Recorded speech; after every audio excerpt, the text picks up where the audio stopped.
In digital Marathi, जनतेच्या हक्काचं व्यासपीठ।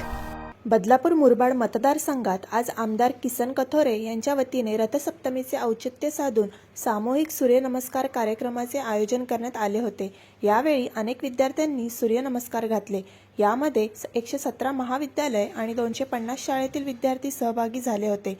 तब्बल 200च्या पेक्षा जास्त योगा शिक्षकांनी गेल्या 1 महिनाभर या विद्यार्थ्यांना या सूर्यनमस्काराचे प्रशिक्षण दिले होते। बदलापूर, मुरबाड, कल्याण ग्रामीण या शहरामध्ये 1 लाख विद्यार्थ्यांनी एकत्र येऊन हे सूर्यनमस्कार घातले।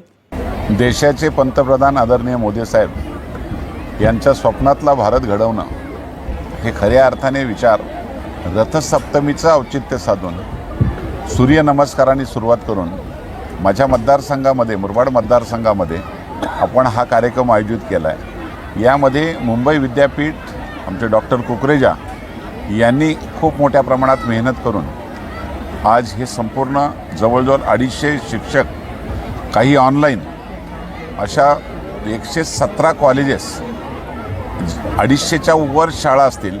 माझं तर मत आज आकडा अजूनही पूर्ण वाढत जाईल।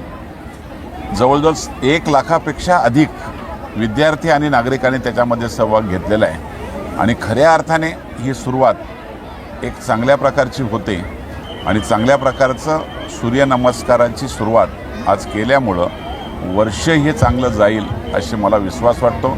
मी केवळ त्या ठिकाणी थांबणार नाही, राज्य सरकारला विनंती करणार आहे, आयुष मंत्रालयाच्या माध्यमातून सुद्धा विनंती करणार आहे, योग प्रशिक्षण हे कायमस्वरूपी सुरू राहावं, त्यासाठी संस्थांना, शाळांना मानधनावर शिक्षक नेमले जावेत आणि जेणेकरून विद्यार्थ्यांना हे कायमचं त्या ठिकाणी योगाचं ज्ञान मिळावं आणि देशाच्या पंतप्रधानांचं स्वप्न जे आहे सशक्त भारत, मजबूत भारत करण्यासाठी हातभार लावावा, अशा प्रकारची विनंती करतो।